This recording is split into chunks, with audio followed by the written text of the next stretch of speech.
Posisimu di mana? Udah kan Singapura. Kamu di Singapura, kenapa sih?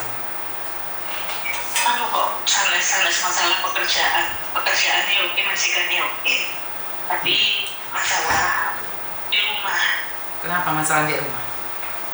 Nah, kalau kan sebenarnya sebelum berangkat ke Singapura itu orang perantauan dari Jawa Timur ke Jawa Barat. Terus? Nah, setelah di Jawa Barat 5 tahun, 6 tahun, terus kalau mutusnya tahun Singapura ini berangkat tanggal 16 hari. Dan 1 hari yang lalu suami ujuk-ujuk telepon dikabari suaminya murah-murah aja nih ada proyek besar yang mengharuskan dia itu ke luar daerah. Nih, terus suami upload kali pulau tas tentang Singapura. Akhirnya ngomong ini Risma, soalnya kira aku gak bisa ngelakuin proyek ini, ya aku kudu nih resign ditoknya ke kantor orang kan. Nah terus yo aku nih omah Joko Wade, terus yo gak mungkin juga aku ninggalin sama adik anakku 2 tahun wis umure wis. Nah iki wis Joko tonggo lah wis tonggo kontrakan wis. Terus aku ngapot lah wis lah bojoku sampai resign teko kerjaan. Berkone yo aku ning Singapura iki juga gak suwi lah, intinya cuma utang selesai aku balik 2 tahun lah, anggapnya 2 tahun. Lalu bojoku metu teko kerja kan jelas nanti aku kepiye misalnya wis balik ning Indonesia karo anak. Kecuali bojoku sing lebih utama, maksudnya masih utama sing insyaallah seumur hidup lah ya wis dadi gawe gandolan nyari ekonomi. Terus aku ngomong gini, yuk ojo metu ya aku gitu lo gak metu pilih adik, aku gak mungkin tinggal adik berbulan-bulan. Proyek itu dimulai bulan 9 dan itu 7 bulan sekitar 7 bulan lebih, 7 sampai 9 bulan habis proyek itu. Terus akhirnya gini wes mah ada opsi 2, kalau aku gak boleh resign kamu yang pulang nanti bulan 9 atau bulan 10. Lah aku bingung mis, kan masih potongan mis. Kalau dia suruh pulang, lah solusinya itu kejenengan berikut. Ya apa yang disampaikan suamimu memang benar sih, bahwa kalau lu terusin juga anakmu, emang kamu nggak punya nenek, orang tua atau siapa gitu? Nggak ada. Dari pihak keluarga laki-laki juga nggak ada semua. Laki-laki adik laki-laki juga sudah berumah tangga, bes nggak pernah komunikasi mis. Terus dari pihak saya orang tua dua-duanya sudah ambruk, dia harus diambil gak iso tangi. Terus mbak juga harus sepuh-sepuh ngobaini bubur. Terus yo secara Jawa Timur Jawa Barat tentu nih nggak deket ya mis, jauh betul. Jadi kalau nggak mungkin pulang kampung. Terus sekarang itu mis bilang gini mis ya, minimal sampai aku habis potongan gaji. Jadi adik selama 3 bulan dipegang mbak, aku nggak iso malah dipegang mbak. Saiki sing aku tiap sore balik adik tiap aku balik mesti koyo wong kelaparan. Terus urung mandi, bersih kebel. Suami bilang mis. Jadi aku gak pakai berat di sini mis. Kamu di Singapura berapa lama? Masih 16 hari mis. 16 hari? Iya 16 hari. Oke, soalnya jujur ya mbak ya, jujur nih, kalau saya memang memilih anak, saya milih anak saya, karena bagi saya masa depan anak kalau sudah kena trauma, tahu semalam Miss Unilife ada mbak-mbak Indonesia yang memiliki, mbak Indonesia juga memiliki cece Indonesia, anaknya digebukin selama 2 tahun, itu traumanya nggak bisa kembali loh nak, bener. Kalau saya memilih pulang, ya udah bulan 10 itu loh. Miss, alhamdulillah masih boleh gini. Cicilan kulo niki nggak ada Miss. Jadi potongannya Karena kamu 1 bulan itu cuma karena kamu enggak juga sih. Saya kalau bisa jadi majikan itu dulu udah dikenalkan sama teman dari Indonesia. Jadi potongan saya cuma 2.000 berapa gitu. Nah potongan saya sebulan itu nggak habis seperti TKW umum pada umumnya. Potongan saya cuma 300 per bulan, dipotong selama kalau permintaan suami pulangku bulan 9 atau bulan 10, berarti kan potonganku tinggal berapa, tinggal 2 lagi kan. Yo, karena gini loh sayang, kamu berjuang mencari uang, tapi kalau masa depan anakmu trauma, lebih berharga uang atau masa depan anak sih? Kalian keluar negeri untuk mengangkat harkat dan martabat keluarga, tetapi jika di dalam keluarga aja suamimu minta pulang, kamu takut suamimu kehilangan pekerjaan, ya kamu yang harus ngalah. Itulah dilemanya seorang ibu rumah tangga. Makanya saya lihat kalian tuh nangis, depresi, emosi, ya wajar. Karena kalian itu selain dituntut untuk cari uang, kalian dikasih beban anak. Masa depannya anak semua ada di tangan kalian. Pulang dong, yakin? Pulang.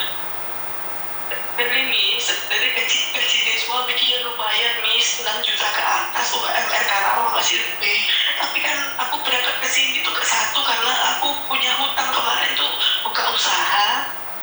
Itu bangkrut Miss, punya utang 30 gitu. Ya nggak apa-apa, nanti kan dicoba lagi dok. Setelah suamimu pulang berangkat lagi. Benar, jangan. Kalau suamimu minta pulang, iya jangan. Aku tuh nggak berani karena saya itu keras ya. Tapi kalau sama suami yang baik itu jangan dok, karena nanti takutnya kamu kepreset loh. Benar, jangan. Percaya omongan Miss Yuni. Hari ini anakku kok yang ada yang krempel Miss. Iyo, itu resikonya sebenarnya bukan hanya anakmu saja. Semua anaknya mbak-mbak itu kalau ditinggal ibunya ngantung. Jadi bukan kamu satu-satunya. Tetapi kalau suamimu sanggup memberikan kamu nafkah, jangan sesekali mengkhianatinya. Wes, suruh pulang-pulang. Ngerti? Berarti terus aku piye sambil Miss ning majikan.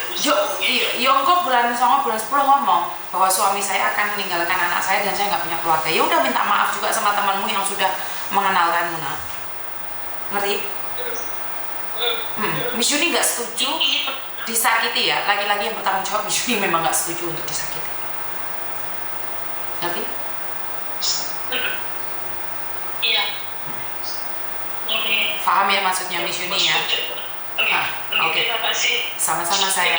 Oke, love you. Waalaikumsalam warahmatullahi wabarakatuh. Jujur teman-teman, jika kamu memiliki suami yang bertanggung jawab, suami yang baik, jangan sesekali kau hianati, jangan sesekali engkau berani melukainya.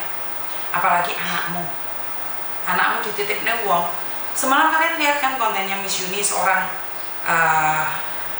orang seperti saya yang kebetulan punya anak di Hong Kong, sama-sama orang Indonesia, menitipkan anaknya pada Cece, yang dimana dia bekerja selama 2 tahun sudah di renew.